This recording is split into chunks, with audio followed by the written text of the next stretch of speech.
Okay, good afternoon, members. Welcome to today's extraordinary full council meeting, which is being held in the council chamber at Portsmouth Guildhall. Preliminaries, as always, for the attention of those members of the public wishing to record proceedings, the council's rules prohibit the filming, photographing or recording of members of the public, including those making deputations. Should the continuous fire alarm sound, please evacuate the room and public gallery by the stairwells. Do not attempt to use the lifts, and please assemble by the statue of Queen Victoria in Guildhall Square. Just to remind members wishing to speak, you simply press the talk button on the unit in front of you and I'll activate your microphone when I call you to speak. I'll also turn off your microphone once you've finished speaking. Now, moving to agenda item 1 of this extraordinary council meeting, declarations of interest. Members, if you have any disclosable pecuniary interests or personal and prejudicial interests to declare in relation to the items on the agenda before us, can you please indicate? Right, there are none. Apologies. Apologies received from Councillor he's not here, so he can't hear me. Councillor Tom Coles and Councillor Judith Smythe. And Councillor Kadir, I think you are with us, aren't you? I saw you earlier. Yes, you are. Okay. Communications, nothing particular. I have had various letters in respect to mayor making, but I've replied to each of those.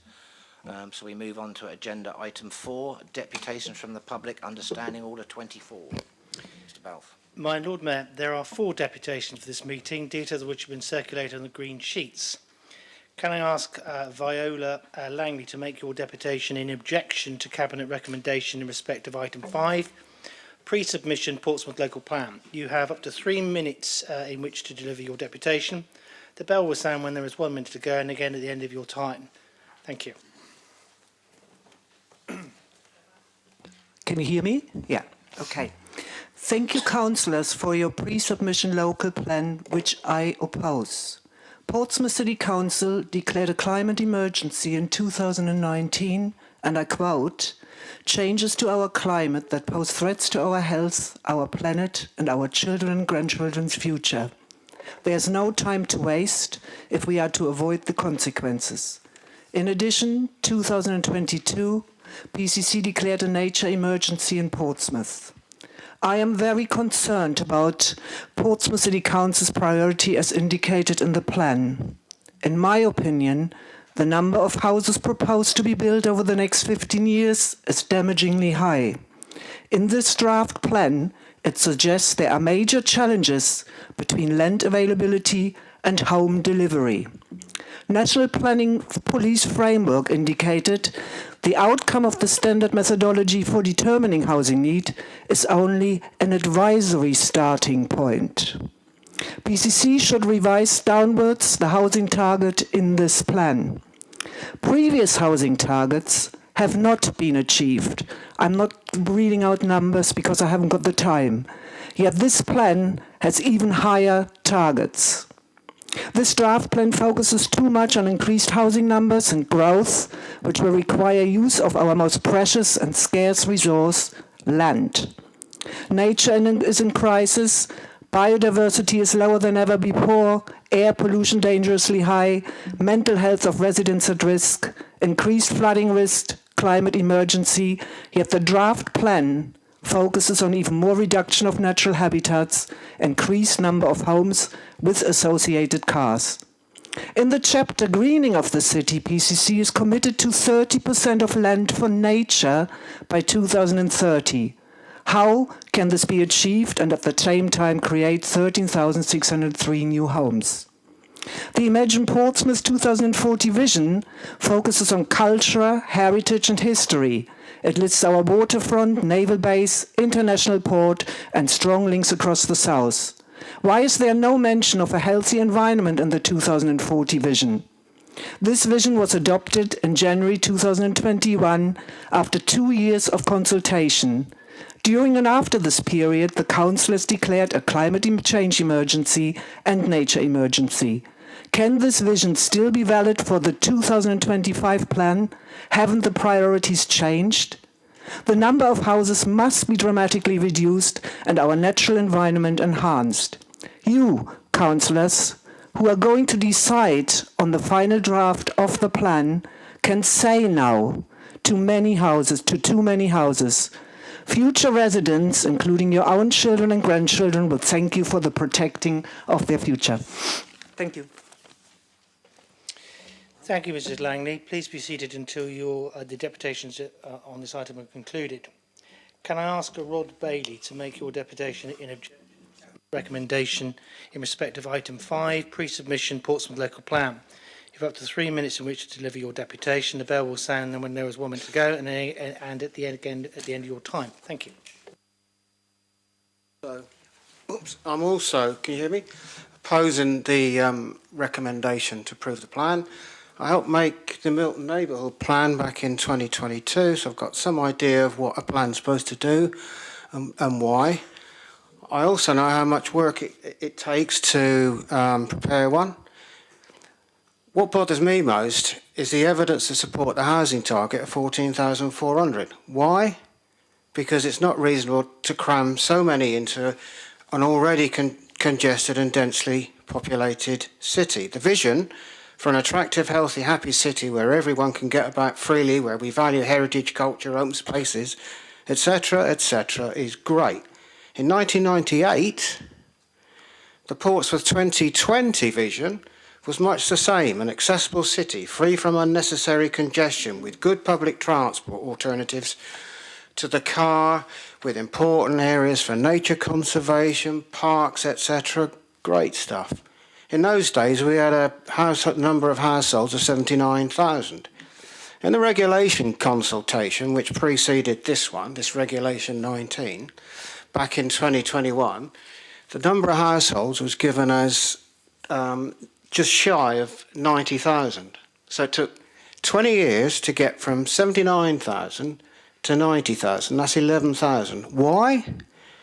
Because Portsmouth is a small city for the population it accommodates, with nowhere near enough open space, and because it has strict nature conservation constraints, and we ought to be grateful for these for our harbours and our seafront. By 2021, this accessible city was the fourth most congested in the UK. Between 2009 and 2019, according to DFT data, vehicle registrations here rose from 109,000 to 129,000. That's 8,600 per square mile. In 2019, we had to prepare a clean air zone. In 2023, we found it wasn't good enough. In 2019, we declared a climate emergency, and in 2022, we declared a nature emergency. Our air pollutions are still high, and they're above legal limits. That's without another 14,400 new homes. The aspirations for Tipner, Lakeside, the new Park and Ride in Horsey Island, they're all great. I've got problems with having the Langston campus and St James's as a strategic site, but at least that was consulted upon. Fraser, on the other hand, which is on the seafront, our precious seafront, is included in this and wasn't consulted on back in 2021 at the Regulation 18. Meanwhile, the Seafront Master Plan, which looks to deliver something totally different, was only agreed in 2021. Nature conservation is clashing with development, and there's no evidence to say that actually all the mitigation and compensation measures actually work. In Kent, in 2021, the British Ecological Society did some research, and of 50 sites with between... Mr. Bailey, sorry, can I just ask you to sum up quickly? Your 3 minutes has gone. Yeah, well, the housing target is too high. And actually, we're not learning from the previous plans. If we can't get it right in the plan for 2001 to 2011, why should we do it now? To quote Albert Einstein, we can't solve our problems with the same thinking we used when we created them. Thank you. Thank you, Mr. Bailey. Please be seated until the deputations items have concluded. Can I ask Paula Savage to make your deputation in objection to Cabinet recommendation in respect of item 5, pre-submission Portsmouth Local Plan? You have up to 3 minutes in which to deliver your deputation. The bell will sound when there is 1 minute to go, and again at the end of your time. Thank you. Hello, everybody. Well, I've got quite a lot to say, so I'm going to say it quite fast. I hope you can all keep up. Okay, on page 201, air quality and pollution, planning permission will only be granted for development proposals when it can be demonstrated in a proportionate that will not contribute to and will not be subject to unacceptable levels of pollution which cannot be mitigated. What are their mitigation plans? So my main concern of this plan is the air pollution, and as much as our port isn't going to be developed in certain aspects, I'd like to just bring your attention to it. The Portsmouth Air Quality Plan updates stop in 2019. Any reason for this? Okay, as a member of the public, it's really hard to track air pollution in Portsmouth when we have a port, and port regions emit more greenhouse gases than non-port regions. So we've got shore power, brilliant. Okay, so Southampton Port claims UK shore power first. That was on the 14th of May in 2021. I've got quite a bit to say about that, but as I haven't got long, only one charging point will operate at a time to avoid an excessive drain on power in Southampton. Will Portsmouth be doing the same? I looked at our port on the live boat map, and 21 vessels arrived in the past 24 hours. Shore power at our port can accommodate up to 15 vessels at any given time. 7 more vessels are due to arrive over the next week, so nearly half of those vessels will be unable to plug in. Half is good, but cruise ships are often likened to floating cities because of their size and capacity. For example, the Icon on the Seas can accommodate over 9,000 passengers. One area of concern of cruise ships like the Icon of the Seas is methane, or what is known as methane slip, referring to leakage during combustion from pressure dual fuel engines that have been criticised for their harmful effects on the ocean, including the dumping of sewage. Imagine 9,000 people's rubbish out in our sea. Okay, and because of the unlevel laws on the high seas, you can do whatever you like a mile out. So yeah, we get all that. The wastewater emissions on our air pollutants and greenhouse gases and the heavy use of fuel oil, to put this in perspective, a medium-sized cruise ship can emit as much particulate matter as 1 million cars. Okay, it is totally unethical for this city council to back the cruising industry. Who benefits apart from it being an economic benefit, considering there are 5.5 million people with asthma in England right now? Have I got any longer? Is that it? That was your 3 minutes. Right, okay. I'd like to say a lot more, but there you go. Thank you very much. Thank you, Ms Savage. Please be seated until the deputations items has concluded. Can I ask David Langley to make your deputation in objection to Cabinet recommendations in respect of item 5, pre-submission Portsmouth Local Plan? You have up to 3 minutes in which to deliver your deputation. The bell will sound when there is 1 minute to go, and again at the end of your time. Thank you. Right, I hope this is working. Yes, it is. Okay, in my opinion, there's a glaring contradiction within the 2040 plan that's glossed over and perhaps even ignored. Throughout the plan, one gets the impression that PCC understands the impact of climate change and the risk posed to Portsmouth. PCC acknowledges that there is a climate emergency, states that net zero carbon targets are just interim targets, that net negative targets are required if we are to reduce the elevated concentrations of these gases in the atmosphere. And PCC furthermore recognises that the current trajectory towards increased concentrations of greenhouse gases cause climate change. So much so they declared a climate change emergency 2019. And they say there's no time to waste if we are to avoid the consequences or risks of climate change. You would think from these comments that PCC really gets it. I think the truth is somewhat different. This local plan proposes development growth at a time when our city faces a risk, an imminent risk. So one concern particularly is that as a low-lying island city, we are at risk of flooding, as identified by the Environment Agency, and sea defences are being built. A wall is rising around our city. My particular concern relates to what happens within this protective wall. All development that would cause risk of flooding within this flood defence wall should not be permitted. And the risk of this is considered in various detailed subsections within the flooding section of this plan. You might still think that all's well, that development will only be permitted where it will not result in the increase of flood risk.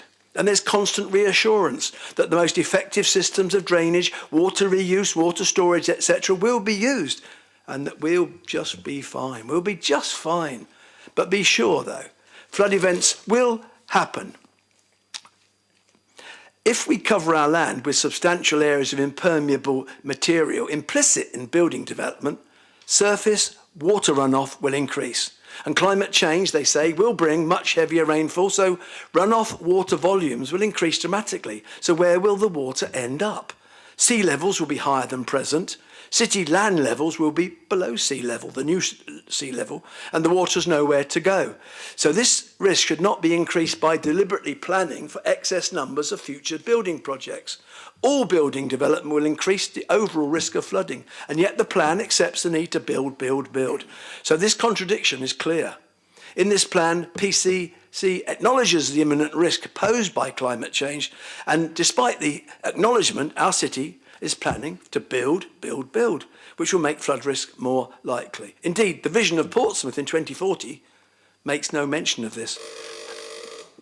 I'd just like to think that we can do something before it's too late. I may not live to see the consequences of this plan, but I have seen 3 previous plans, and there's been some success and some failure. I hope we can hopefully succeed with this plan and make it safe for our future generations. Councillors, it's in your hands. Thank you, Mr Langley.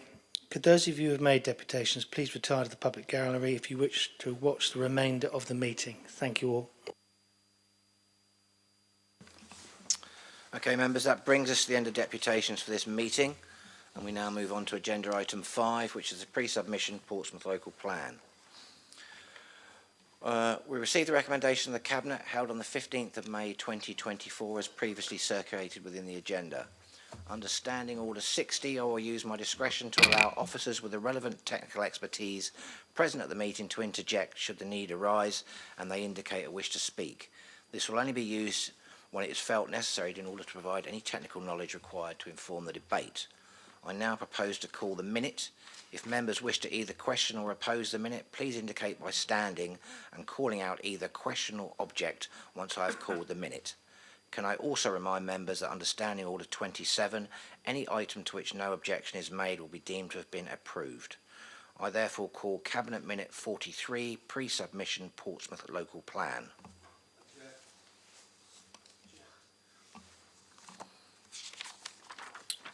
Okay, thank you.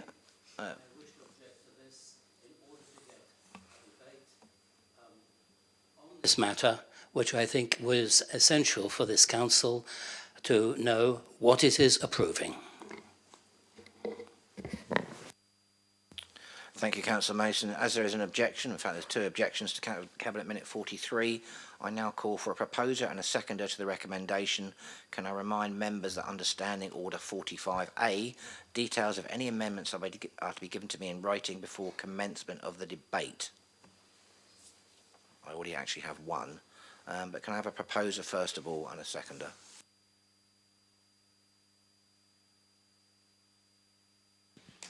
Councillor Pitt. Happy to formally second, Lord Mayor, and reserve my right to speak later in the debate. Thank you. Now, I mentioned are there any amendments. I've received one amendment, which is here. That's proposed by Councillor Bosher and seconded by Councillor Swan. Happy for me to circulate your amendments?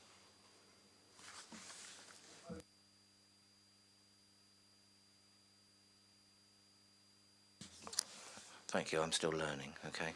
I mean, I've been here for goodness how many years. I should remember that, but it's very nervous up here. Yeah, Councillor Mason. There are no other amendments at this point. So, Councillor Mason. Well, forgive you, my Lord Mayor, you're a relatively new councillor. Lord Mayor, the draft city plan, which we are considering this afternoon, will replace the 2006 and 2012 city plans together with a large number of supplementary planning documents. It has been constructed to provide the framework for implementing the already approved 2040 Vision Portsmouth. The minute before us is to endorse the plan and send it forward for Regulation 19 approval. The plan is the result of many months of detailed work, which has involved not only a considerable amount of public consultation, but also the involvement of all political groups on this council.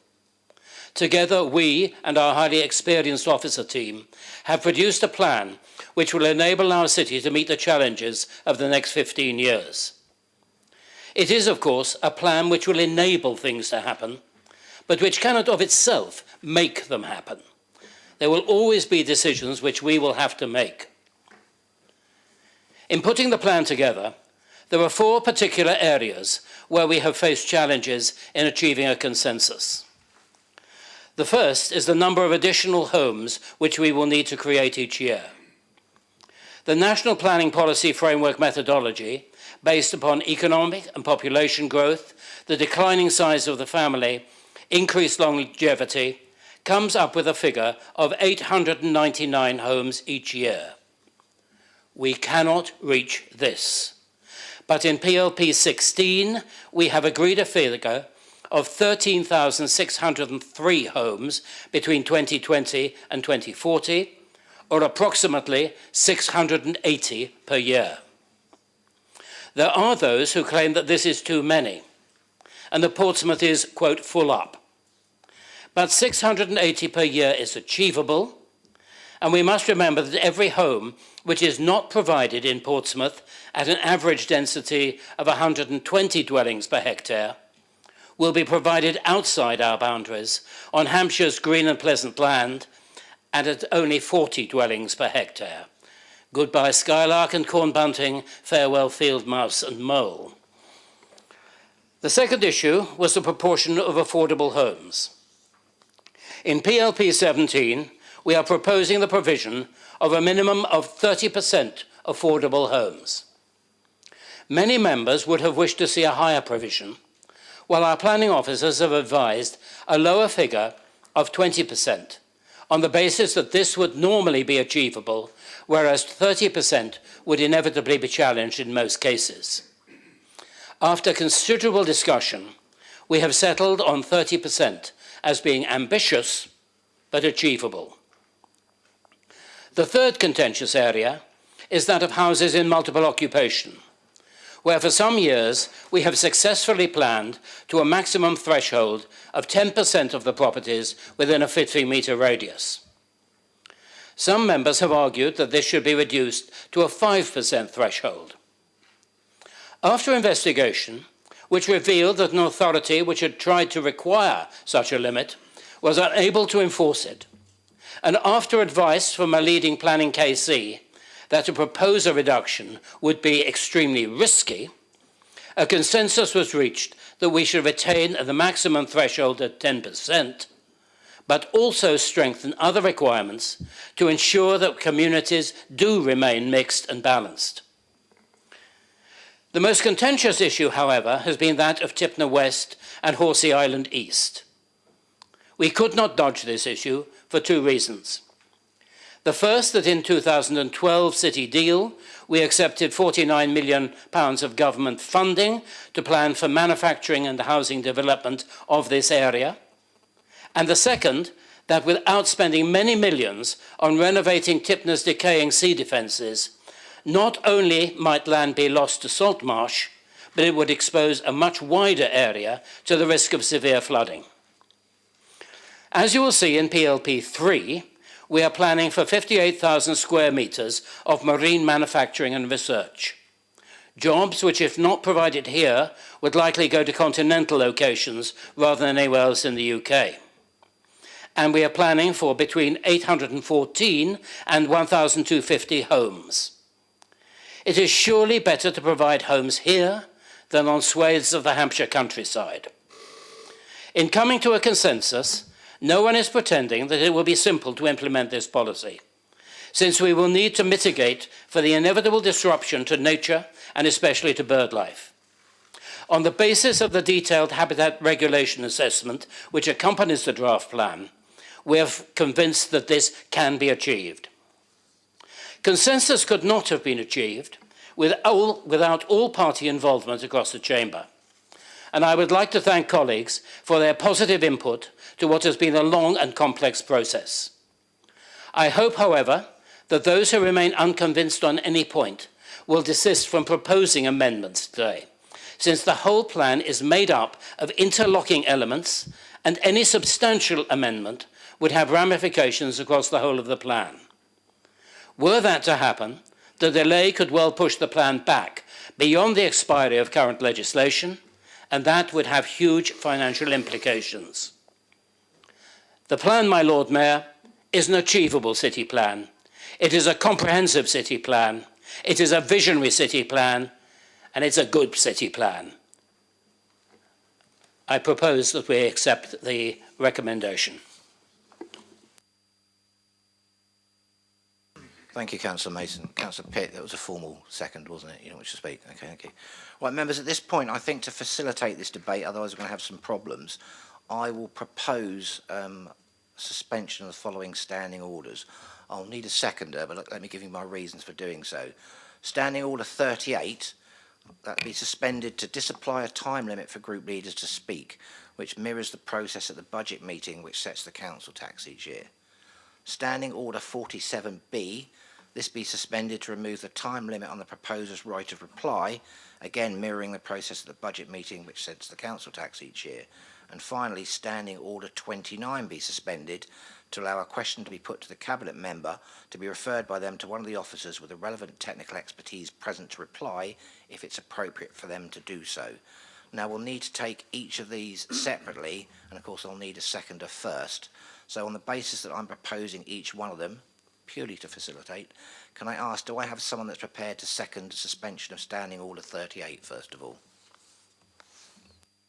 Don't leave me stranded here.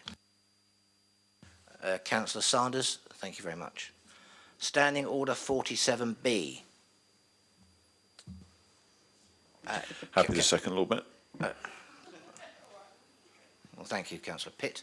And finally, Standing Order 29. I'll pick somebody else. Councillor Ashmore, thank you very much indeed. Okay, so on that basis, can I ask for a show of hands on each of those ones? Standing Order 38, all those agree that we suspend Standing Order 38, please show. The majority is unanimous, I think. Thank you very much. Standing Order 47B be suspended. Show of hands again. Thank you. Oh, it's not unanimous, but thank you. And it's a clear majority. And Standing Order 29, suspension for that. Show of hands again. Clear majority. Thank you.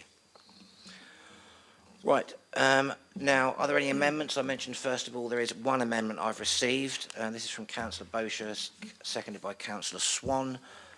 Before I circulate this, which I'm sure you're happy for me to do so, are there any other amendments?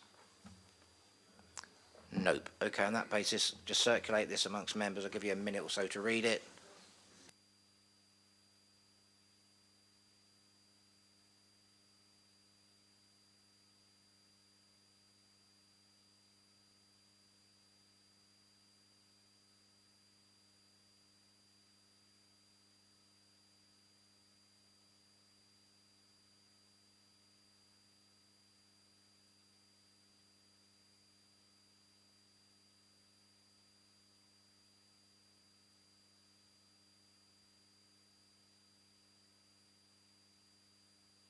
Right, hopefully you've all got a copy by now or about to get one. So item 5, the matter's now before members for debate, but we have the amendment to consider first of all. So can I call Councillor Bosher's amendment? Thank you.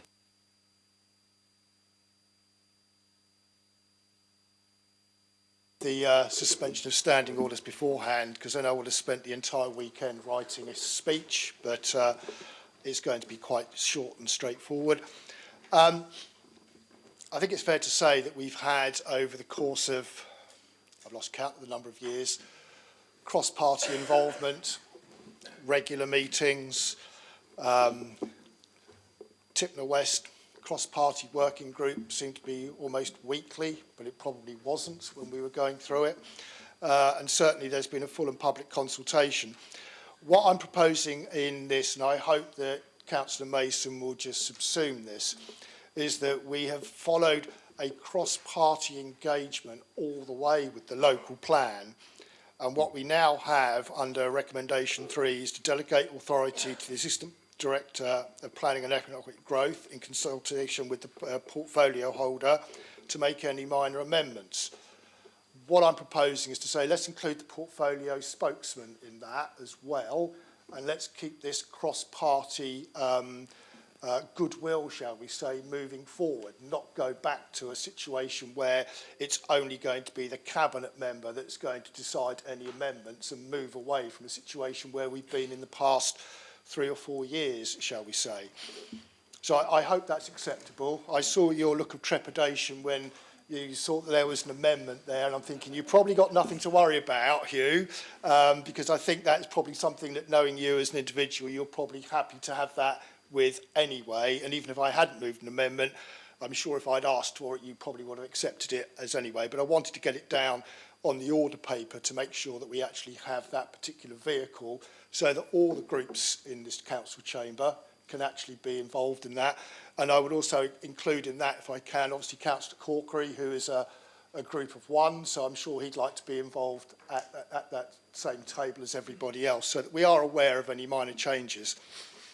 I wasn't going to go into the local plan in quite as much detail as you did. I think you spelled it out very carefully, but I think what we have here is a local plan that I think we actually need to move forward. Is it perfect? Arguably, no, it's not. You ask 100 people their opinions, you'll get 120 different answers, I think, and I think that's probably where it's been from day one and going forward. But I think we're in a situation now where we've actually got to look at this and say, we need to do something. We need to get this moved forward. I think the elephant in the room is and always will be Tipner. I think that's always going to be the problem child where we've got with this when it comes to the Housing Assembly. But this is an aspiration with various land acquisitions and how we do it. It isn't something that is going to be, this is what's going to be delivered, this is what's going to be built, because planning will change. Different developers will bring forward different things. We certainly see it where I live in Drayton and Farlington, where a lot of that land up there isn't, or hasn't been it has been previously, but isn't developable now. It's all been developed as much as we possibly can. But we still see the likes of the Churchills and the McCarthy Stones moving in and sweeping up, removing 4 or 5 significant houses perhaps in Havant, and then all of a sudden you've got one of their monoliths built there for 40 or 50 rooms and apartments, probably of which most of them aren't usually filled. Certainly if you look at the McCarthy and Stones that we have in Drayton Farlington, they're at 60% occupancy level, but they still keep building them. And you've got to ask those sorts of questions why. It isn't perfect. I heard what Paula Savage said about the port. The port is at the cutting edge, I think, in what we actually have as part of the city, and it brings in a lot from an economic point of view and finance the city council.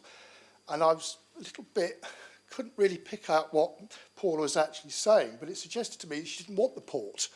Is that really Labour's position? They don't want the port in Portsmouth? Because I think that that is something that we actually do need in the city. We could all make things to improve it, but that's probably for somebody else's literature to be written in a general election point, I guess, in that respect. But from my point of view, that's where my amendment is, Hugh. Hopefully that's acceptable to you. I think we're at the point now where we've consulted in depth, we've worked cross-party, and we will continue to work cross-party going forward to deliver the local plan. But I think now is the time to actually submit this and move this forward, Lord Mayor. Thank you. Thank you, Councillor Bosher. As eloquent as always. Councillor Swan, you are formally seconded, reserve the right to speak. Okay, thank you very much. Okay, members, the matter is now open for debate. Can I have anyone that wishes to speak, please, to show?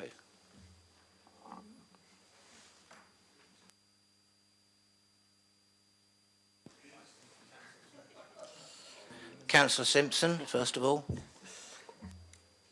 I don't know if I'm going to be the only one.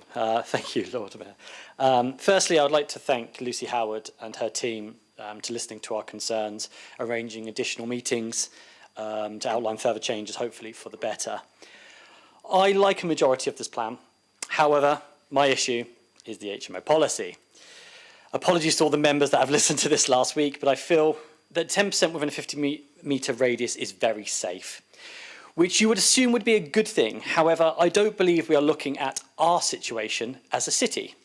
I fully appreciate the 10% is a well-trodden path across the country, a national average, but Portsmouth is different. It's unique. The only island city in the UK, most densely populated city in the south of England, if not the UK. It's these two combinations that we should be focusing on. We haven't been brave enough to look at options for a unique city and its requirements. I believe, as do many residents, that this pre-submission on HMO policy isn't a true reflection or represents what is best for communities and community building. We are slowly losing our stock of three-bedroom homes, which maybe in the future, if the banks and governments get their act together, could allow first-time buyers to purchase these family homes. But they are being snapped up on the cheap by developers changing them into 7 to 8 bedroom hotels, which at £850 per month is hardly affordable. That's a mortgage. Let's be honest, the increase of HMOs over the last year has been targeting the north of the city. I believe one of the reasons is their location, their sizes, and they are cheaper to buy. We all know the price of houses are based on where they are, transport, amenities, shops, schools, etc. The north part of the city simply doesn't have the same infrastructure nor amenities to support this increase in people. I'm sure the councillors on Nelson Ward would tell you the worries of their residents on the doorstep when it comes to the Tipner East-West project. Lack of GPs, lack of dentists, lack of community safe spaces, in some cases lack of school places. It's not like many other parts of the city where it is all on the doorstep. There simply isn't enough balance across the whole city, in my opinion, to encourage and increase population density of the island. We are different. We have different limitations. We are surrounded by water. We should consider a reduction in the 50-metre radius or further policy to protect three-bedroom family homes and the very limited amenities we have. Thank you. Thank you, Councillor Simpson. Councillor Gerarda. Thank you, my Lord Mayor. Like Councillor Bosher, I'm going to keep this short and sweet as well. Our members will be pleased to hear. Firstly, I just wanted to thank all of the council officers for their hard work in making the draft local plan a reality. It has taken months across divisions and departments with an enormous undertaking to bring councillors, key stakeholders and officers together to get us to this point. A plan of this scale requires a considerable amount of time, focus and resource from our council staff, and they have done an excellent job in presenting the document that we have before us today. So we'd like to place on record our thanks to them. Secondly, I wanted to thank the leader and Councillor Mason for keeping to their word about being open and collaborative. As Councillor Bosher alluded to, there has been a number of member workshops that have truly been cross-party for us to feed in our ideas in developing the local plan, with sessions held at times to really maximise participation. So this has meant that councillors have had a lot of opportunities to share their views and their priorities before today, so that when we read this draft local plan in our hands, it wasn't too far beyond what we expected to be in there.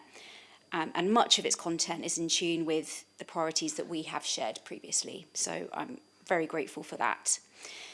I hope that this approach to developing a sort of critical roadmap for our council and city is really welcome. Thirdly, I wanted to place on thanks our record to Councillor Smythe for all of her work in shaping and contributing to the local plan. Unfortunately, she was unable to be here today due to a prior commitment, but we just wanted to note our thanks to her for really playing a proactive and critical role in ensuring the local plan meets our current and future needs. So we're very grateful for that. Lastly, my Lord Mayor, just to say the Labour Group will be voting in support of the recommendation to approve the draft pre-submission Portsmouth local plan. We believe it sets a firm foundation for future planning and developments that will ensure Portsmouth becomes greener, cleaner and safer. It also does a good job of responding to the climate crisis and ensuring we achieve our aims of net zero carbon emissions by 2030. So thank you, my Lord Mayor. We commend this draft local plan. Thank you, Councillor Drada. Now, I know I'm getting on a bit, my eyes are going, but I can't see any other speakers. Oh, well, I spoke too soon, didn't I? Eh? Okay.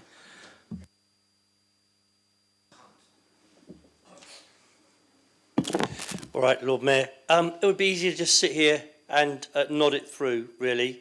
And it's very tempting to do that. But this is about the future of people in this city, particularly young people and younger people. This is a good plan for Portsmouth, a plan that embraces the future, a future increasingly monopolised by artificial intelligence, green technology, climate change, regeneration and jobs. Throughout every stage of preparation, we have consulted, and I gave Hugh a year off and did the role for him for a year, during which a lot of the consultation took place.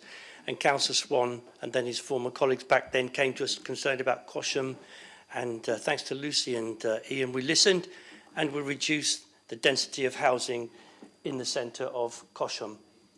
Whoever it was, I can't remember who it was, they've gone now, I'm sorry about that. And we listened. So we have to understand in this city that we have a council waiting list of 1,500 people.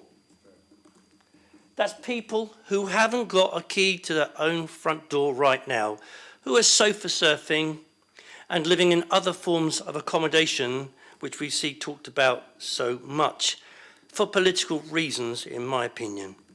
These are people, mostly young people, but not exclusively, desperate for their own front door, a place to call their home, and that is a basic human right. The trouble is the failure of successive governments since the war to build homes now sees the rest of us running to catch up. The government wanted 17,700 homes built here as part of their drive to build 1 million homes UK-wide, and that's not going to change. We know that, whoever comes in. We know that's not possible to do that here, and Councillor Mason has talked about it already. So it looks like about 14,400 or whatever. So that means we'll be submitting a plan to the inspector with about 3,300 homes fewer than we thought originally. During the plan, yes indeed, HMOs came up. HMOs, or shared housing, are a symptom of a failed housing policy which has forced up the prices of homes and rents to such an extent that owning or renting a home is out of reach for many. For them, the option of sharing a house is the best way, or indeed the only way, to meet their accommodation needs. The demonising of this form of accommodation is not the answer to our local housing issues. Working to give individuals a key to their own front door is the right way. And we see this council doing that more and more. We see passive houses being done up in Tipner and Stamshaw. And it was brilliant to see that when Richard and I went there recently. Just because a plan envisages 14,004 homes does not mean a single home will be built. And the public wonder, as Councillor Simpson said, where all the GPs and dentists and school places and roads are coming from. That is not something that this council can answer, despite what people pretend in leaflets. It's a government issue to deliver more GPs, better roads, and those sorts of infrastructure, including sewage and water. Now, lastly, from us in Nelson Ward, this plan is very important to enable new sea defences in the face of rising sea levels to safeguard homes across Tipner, North Stampshire and Hilsea. And I won't be swayed from that. This is vital for residents that we represent and those opposing the plan, and I don't think they're going to, at least in the vote today, although we may see abstentions, risks the homes and livelihoods of thousands of people across Tipner, Stanshall and Hilsey.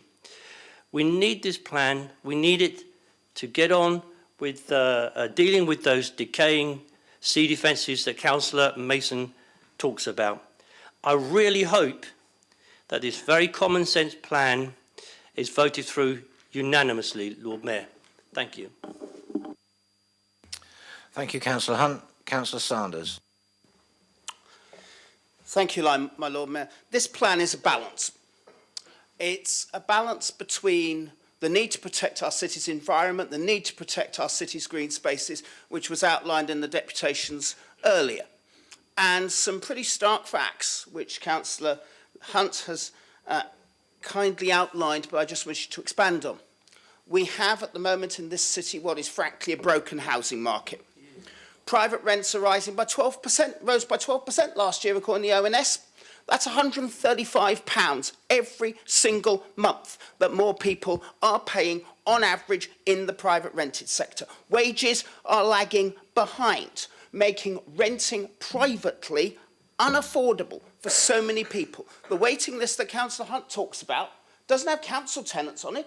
Most of them are people currently renting privately who want a safe and secure home. And we have to balance the impact on our environment, the impact on our infrastructure with that very simple fact. I know I get most of the cases that come about these people. And a lot are coming from colleagues here, for which many thanks. But that's the impact that we have to deal with. That's why this is a balance. I can also say that more people are coming through our doors homeless. Here and in other councils run by other parties and our independent colleagues across the country. So we have to have a balance. We also face, again, some very stark facts, which again, Councillor Hunt and Councillor Simpson have outlined. We face land banking. Too many developers sitting on places for too long. It's like Debenhams in Southsea. We gave planning permission to turn that empty building into something that would work for the people of the south of this city, and guess what it was sat on? Sat on until this administration said, finally, we will give you a compulsory purchase order and we will impose a compulsory purchase unless you buck your ideas up, which they promptly did. So as a council, we're doing our bit to try and make sure we can provide homes that are genuinely affordable. When we came back in 2018, there was no plan to build council homes. There is now. New homes in Paulsgrove, new homes in Somerstown, new homes in Hilsey, new homes on the Eastern Road, and there will be more, because we know we have to provide more homes people can afford, so we can get people who are worried about renting privately into safe and secure accommodation. But we also know the constraints that David, Viola, Rod and Paula outlined earlier, which is why we've also been buying back council homes. The country's biggest single council programme has seen nearly 600 of them bought back, 600 right-to-buy homes bought back under council control. And that's in addition to the 800 we've just got from Clarion Housing Association. People may dither. We want to act because we know the constraints that exist. And that's why the HMO aspect of this is really contentious. I know people hate them. People hate them in my ward. They hate them across the city. They hate them across the country, frankly. But as Councillor Hunt has outlined, and the reality tells us, for so many in this city, they are the only available and affordable option. And that's why this plan, along with everything we do, is a balance. As I said, too many people on our waiting list do not believe that renting privately is safe and secure. So that's why we have been doing our best to try and deal with this situation. The most generous space standards in the country, licensing all HMOs to drive up bad landlords and make every place as good as the best. Now, landlords say that these Lib Dem policies will remove 1,000 HMO rooms and so should be stopped. But without them, potential tenants and neighbours will never, ever have the confidence that things can change. So the local plan covers two issues around HMOs. The first is saturation, a key issue for our friends and colleagues in the south of the city. I first called for action on this more than a decade ago. I was told it couldn't be done. Well, it's being done now in this plan. The exceptional circumstances clause means that we can finally have some form of mixed and balanced communities, especially in the so-called ladder, around Somerstown and in the heart of Southsea. The issue facing Councillor Simpson and I as a fellow Portsmouth North councillor up there, is people just don't want any HMOs at all. Now, we know many here want tighter restrictions, including me. Indeed, I backed them at the relevant briefing session. But two things have happened to make me change my mind. The first is the impact on my ward. Seeing both Mr Maguire and Ms Howard outline a plan which shows that if we do have the sort of tight restrictions I'd want to see, there will be more HMOs in my ward more quickly. Now, that is not something I am prepared to accept because it doesn't provide the balance that we need. I will not be voting for that. I'd love to know who will, but I will not be voting for that. And the second one, and this is where I really disagree with Councillor Simpson, he and I have had chats previously about this, was how hard it was last time to get the unelected government planning inspector to agree to any restriction at all. And we fear that will happen again. Those of us, and that includes Councillor Simpson on the planning committee, who were told by the unelected government planning inspector last year that we didn't know planning law for refusing a changed HMO, have a rough idea of what's coming.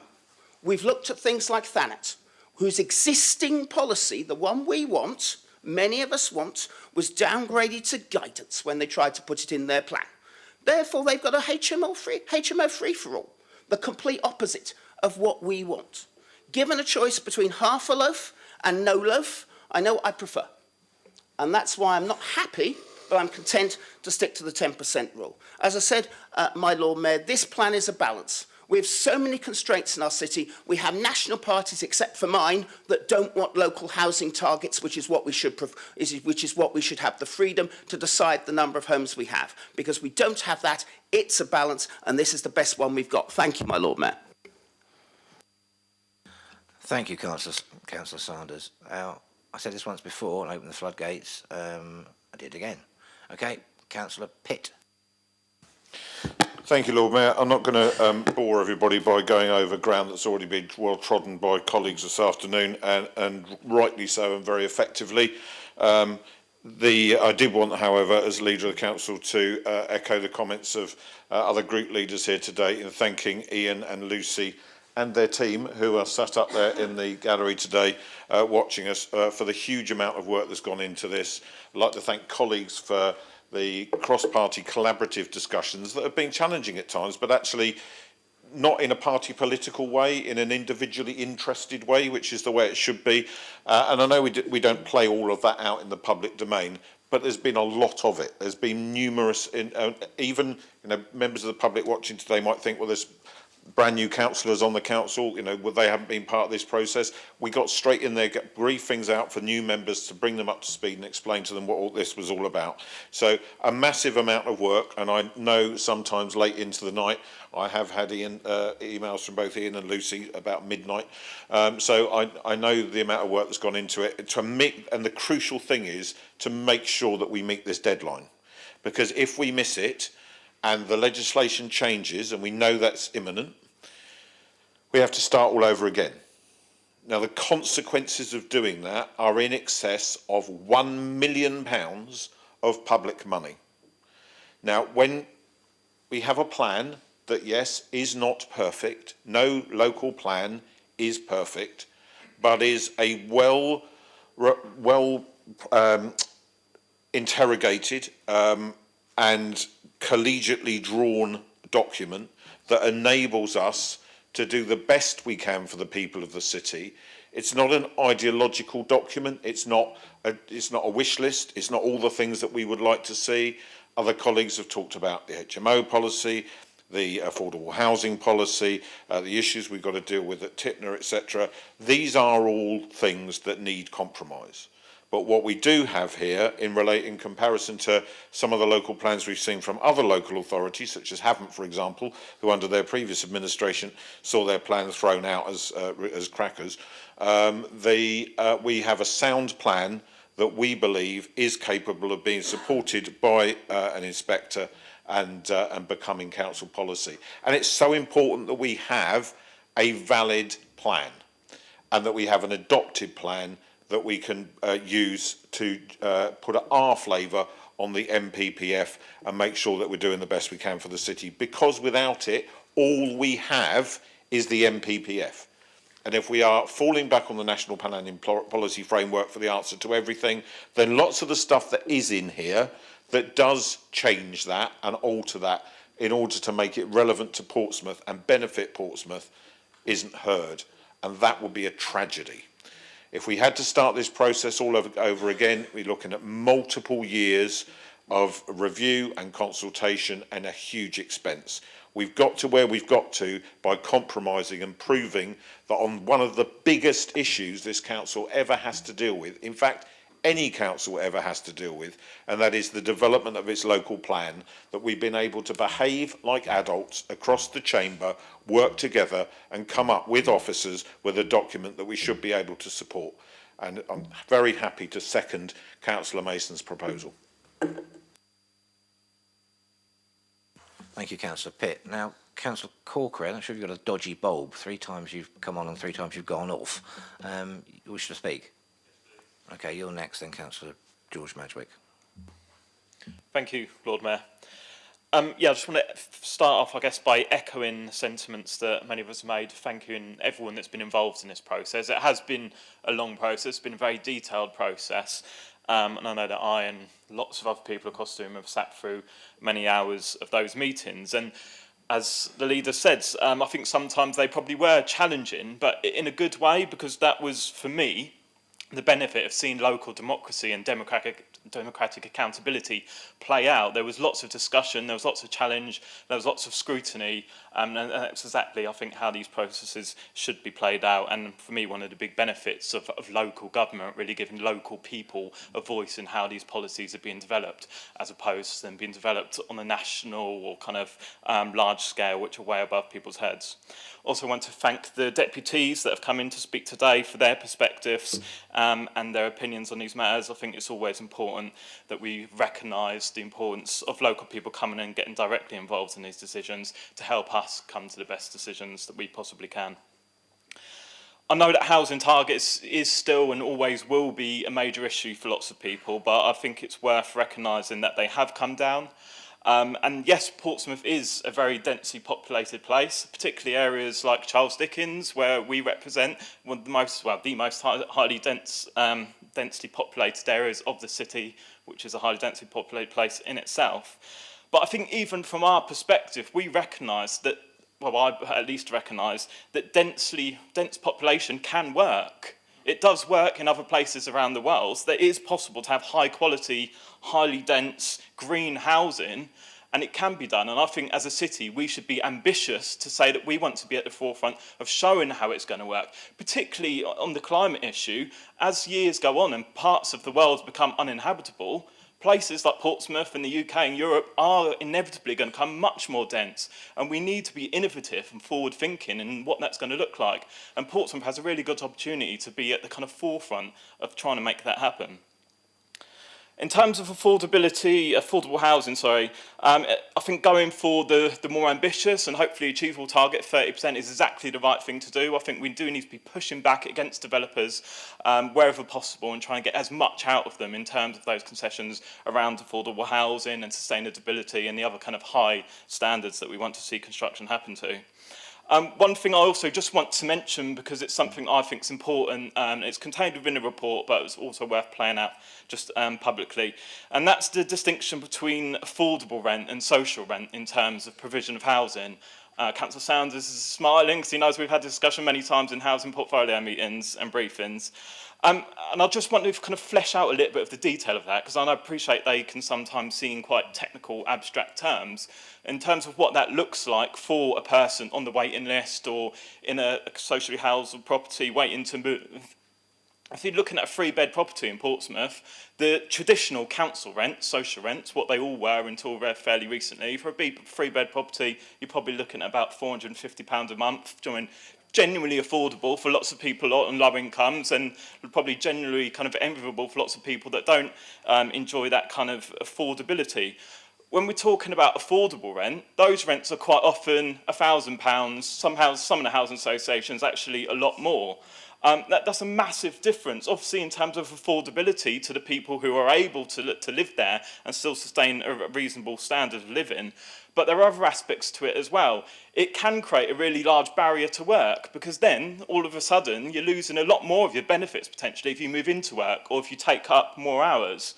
And also the flexibility to move. Very few people within existing social housing want to exchange to a property where there's an affordable rent tenancy, because obviously the rents are a lot higher. So it means that quite often people are perhaps trapped in a block or an area or a part of the city that they might like to move from and might otherwise have the opportunity to move from through mutual exchange, but they're unable to do so because of the type of tenancy that they've been allocated. Now, I know these are larger issues, they're larger issues of policy and kind of national frameworks, but I just wanted to mention it in terms of the local plan, because there were opportunities within that to have a specific requirement, as I understand it, to say that the affordable housing that are provided by developers on their sites, X amount of it should be social rent versus affordable rent. And obviously you could try and bias that in favour of social rent so that you get more social rent properties delivered. And I know this discussion has been had and the pushback has been provided that, well, you might then end up with less social housing overall, less affordable housing, if you require only the cheaper types to be bought. But I just wanted to mention it because it is an important issue. It's something that we need to be aware of. And I'm happy to approve this plan as it's drafted today, but I hope going forward, whenever policies are being developed, that we can always keep that in the back of our minds and ensure that wherever possible, we're obviously trying to drive down people's rents and give them the most affordable places to live that they possibly can. And just lastly, in terms of TIPNET, obviously another major issue for us today, and I've played quite a role in kind of trying to challenge that policy in years gone by. I do think that the compromise position that has been delivered, and it is a compromise position, when no one side has won that argument in terms of what has been provided in terms of the final plan. I think the compromise position is a good one. It protects a lot of the shoreline, which was what the big debate was around. In fact, my understanding is the only shoreline that's going to change is around the existing kind of light industrial use around the employment zone, which hopefully will be another really good opportunity for, again, Portsmouth to be ambitious and be at the forefront of showing the world that we want to bring people here to work and live really good quality lives. So I will be supporting the plan, and again, thank you everyone that's been involved. Thank you, Councillor Corkery. Councillor George Madgwick. Thank you, Lord Mayor. I've just got two questions, really, and just points of clarification. Firstly, on the... Oh, my phone, there you go. Partly on the recommendation 3, it says minor changes. Just for the legal buffs in the room, like myself, Spencer Gardner, George Fielden and Peter Belf, I'd like to know what minor means and what the definition of that is, just because I don't want things being changed without, that are important without our say-so. So I'd like just clarification on that. The other thing I'd like to bring up is obviously what Councillor Hunt said in relation to that we don't, as a local councillor, have any say in local GP and pharmacy provisions. So my question is when we were originally going through the 4 different possibilities we could have, one of them was obviously a lot of housing on Tipner West, as you'll remember, and as part of that, it did include GPs, doctors, schools, things like that. So I was just a bit confused of why one plan included the possibility of all GPs, and now we're being told that we don't have any say in it. And that's what I'm basically wondering, because obviously, Councillor Lee Hunt and Councillor Adair have spent a lot of time getting petitions signed up in High Street saying that we're going to, sort out local GP and pharmacy surgeries. Haven't you, Richard? Because we've seen each other a lot of times. And, the cynic in me might think they were just data collecting rather than caring about, getting results. Thank you, Councillor Madgwick. There are 2 questions there. Ian, can I pass over to you? Thank you, Lord Mayor. Minor amendments, no specific definition, but in effect it's typos and minor clarifications. Fundamentally nothing that goes to the test of soundness, which is obviously the key question for Regulation 19. We do actually have a table of typos that have been identified already since publication, so that's effectively what we're covering off there. GPs, the previous consultations obviously did occur at a time when the use classes order was different. Now GP surgeries, a land use designation, is in the same use class as retail, office and other services. So we don't need to, we cannot effectively allocate land for those sorts of community facilities with the degree of specificity that we used to be able to. In any case, all we can do is allocate land. We cannot make GPs come to it. If we build it, we hope they come, but there is no ability for us to do so. That is for the NHS, and quite often the issue is not the additional space. As I say, under current legislation, any shop or office can become a GP's surgery under use class E. However, it does require the NHS to provide the relevant revenue funding to bring those GPs to populate the spaces that may or may not be created. So the law has changed, and in any case it is associated with NHS funding for the actual delivery of medical services. Thank you, Mr Maguire. Okay, I now have no other speakers. So, in the absence of such, can I ask Councillor Mason to sum up and also confirm whether he's prepared to assume the amendment? Well, being the proposer, I gather I can do it without time. So, you can all go to sleep. This has been instructive, it has been interesting. And the first thing which I need to say is that I am very happy to accept the amendment, and I am very happy to work with colleagues from all parties, and the fact that we have done so can be found in the detail of the plan which is before you today. This wouldn't be as it is had we not had the input from members of all parties. We have made it. It is us, not just the administration. This is all of us. So I'm happy to accept. If I can turn to some of the points which have been raised. Mr. Bailey, in his deputation, talked about the density of housing.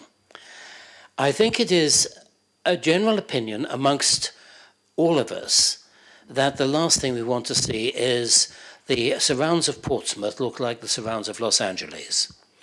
We have to build dense cities and build them well.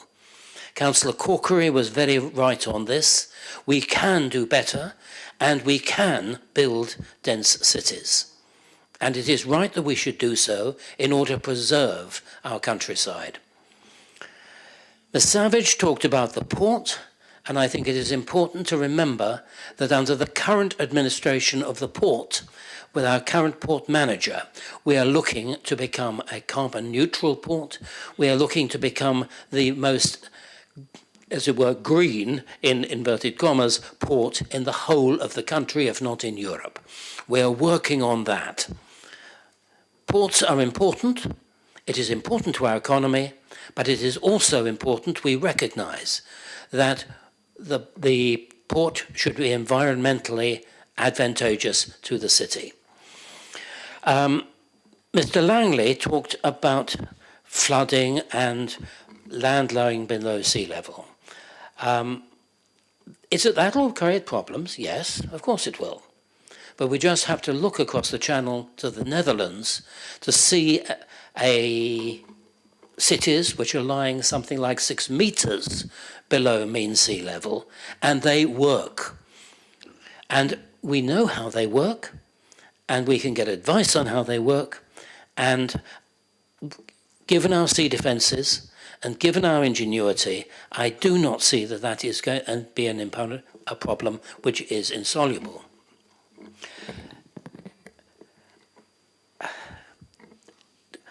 Councillors raised a number of very important points. The land demand, and McCarthy and Stone, Councillor Bosher, within the framework of the National Planning Policy Framework, we couldn't do anything. We are limited in what we can do even in a plan, but I think it is important that we have a vision for our city, which does not mean that any particular area will be overwhelmed with any particular type of development. It goes back to what we have been saying about HMOs, that we want a mixed development across the city. That's what makes the city an interesting place to be, that you have old people, young people, rich people, poor people, all living in juxtaposition with each other.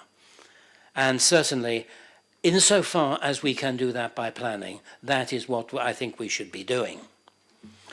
Councillor Simpson told us we are unique Yes, we are, but probably every other city in the country will say it is unique.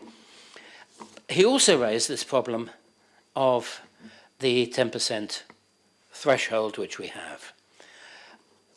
The advice from Landmark Chambers, which is the foremost chambers dealing with planning policy in this country, by far the foremost is, there is therefore a risk in trying to introduce a 5% rule now. It'll put the council in a worse position than it is now in terms of its ability to control HMOs, i.e. throwing out the baby with the bathwater. And there was reference made to Thanet, who the Landmark Chambers believed actually did throw out the baby with the bathwater. Inadvertently, I'm sure. I think we have to take the best advice we can get and work on that.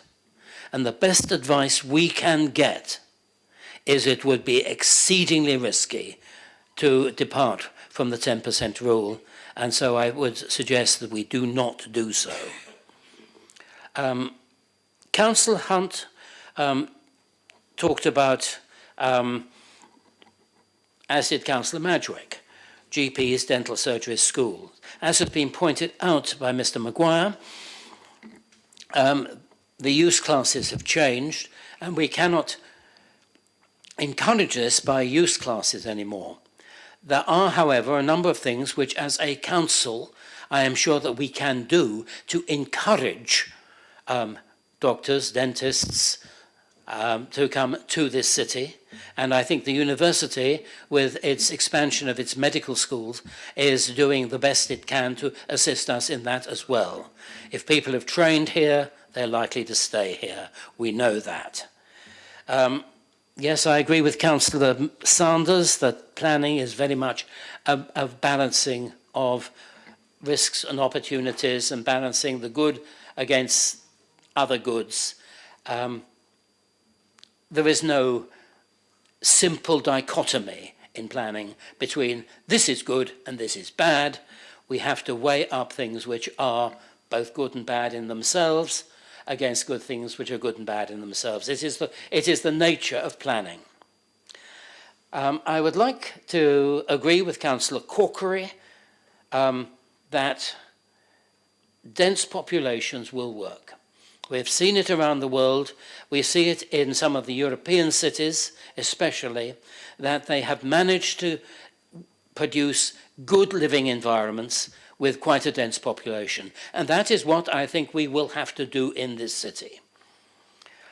The other area which I would agree with him is the importance of employment, and that in this city, a manufacturing city, which it has always been, we must look to advanced manufacturing, and that is why on the Tipner West Peninsula we're looking to advanced marine manufacturing of a world-class standard, which will produce exports and will produce money for this country, which will enable us to do many of the things which we wish to do. So in summing up, I would say that I thank members for their input. It has been useful.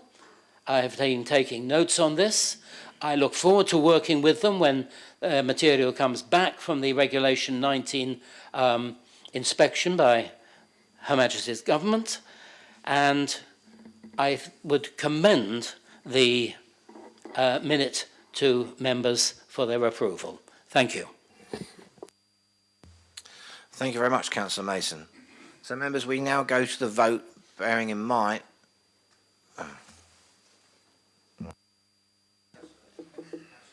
Gosh.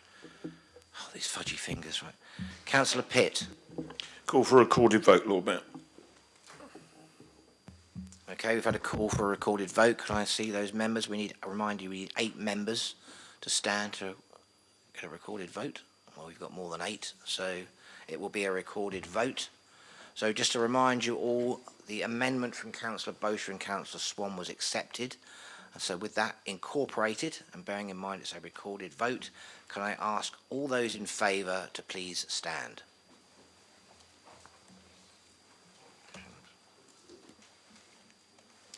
Thank you, councillors. Once I call your name, if you'd like to resume your seat, please. Councillor Adeniran. Councillor Corkery. Councillor Ghosh. Councillor Shah. Councillor Fielding. Councillor Vallely. Councillor Gerarda. Councillor Heaney. Councillor Jeffrey. Councillor Holder. Councillor Dorrington. Councillor Oliver. Councillor Kadir. Councillor Brown. Councillor Vernon Jackson. Councillor Atwell. Councillor Barrett. Councillor Ashmore. Councillor Candlish. Councillor Adair. Councillor Mason. Councillor Winnington. Councillor Hunt. Councillor Sanders. Councillor Gardner. Councillor Pitt. Councillor Horton. Councillor Bosher. Councillor Dyke. Councillor Brian Madgwick. And Councillor George Madgwick. Right, thank you, members. All those against, please stand.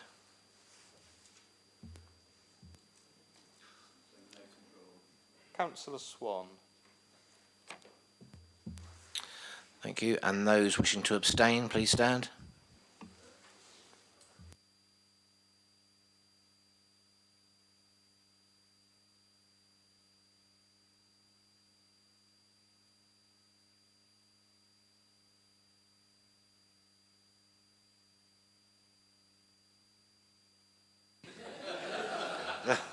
Well, I've missed the other two. Well, being neutral, I suppose I'll abstain for the purposes of this one since I left it to the end. Note to self, remember to vote in future. Councillor Hunt, you've pressed, do you wish to speak? No, his light wasn't on when he was speaking, so I don't know if it's recorded. What are you saying? Your class light wasn't on. His light wasn't on when he was speaking, so I don't know if it's recorded or not. James, can you just confirm? I didn't notice your light was on or off. Yes, we have the recorded vote. We have the numbers here. Okay, right. Right, just for clarification, the numbers are those in favour 31, those against 1, and abstentions 7. So, thank you, members. The recommendation is approved. Now, don't rush off just yet because I have to formally read through this. So, to clarify, the Council therefore resolves to: Number 1, approve the draft pre-submission Portsmouth local plan and its policies map for public consultation under Regulation 19 of the Town and Country Planning, brackets, local planning, close brackets, open brackets, England, close bracket, regulations 2012, subject to any minor changes that are deemed necessary prior to the start of the consultation being agreed by the Assistant Director of Planning and Economic Growth in consultation with the portfolio holder for planning, policy and city development. 2, that they approve the draft sustainability appraisal and habitats regulations assessment, including derogations supporting the draft pre-submission local plan for public consultation under Regulation 19 of the Town and Country Planning, open brackets, local planning, close brackets, open brackets, England, close brackets, Regulation 2012, subject to any minor changes that are deemed necessary prior to the start of the consultation being agreed. But look, I have to read this, by the Assistant Director of Planning and Economic Growth in consultation with the portfolio holder for planning, policy and city development. 3, delegate authority to the Assistant Director of Planning and Economic Growth in consultation with the portfolio holder for planning, policy and city development and opposition spokespersons to make any minor changes arising from the consultation and submit the pre-submission local plan to the Secretary of State for Levelling Up, Housing and Communities under Regulation 22 of the Town and Country Planning. Guess what's coming? Local planning, close brackets, open brackets, England, close brackets, Regulation 2012 for examination along with the pre-submission representations and the core document library. And finally, thank goodness, that note that if major changes are required to the pre-submission local plan, that a further public consultation and decision by the City Council be required. And 5, note that the final local plan will be brought back to full council prior to formal adoption following the independent examination undertaken by an inspector appointed by the Secretary of State. Okay, so thank you, members. That concludes with the note to oneself that don't wear a heavy robe and a ruff unless you want to look like a tomato for future meetings. I now close this meeting at precisely 8. Gosh. Oops. Councillor Pitt. I think it's something that members will not object to me raising at the end of the meeting. Various members in the chamber thanked Ian, Lucy and the planning policy team for their work on this. I'd like to formally propose, if it's okay, that we record a vote of thanks to them, and I'm happy if the other group leaders would like to collectively second and members support. Members, you've heard that request from Councillor Pitt. Are you happy to do so? Okay, that's second.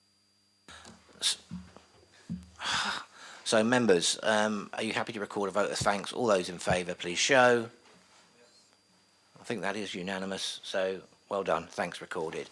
And now you may all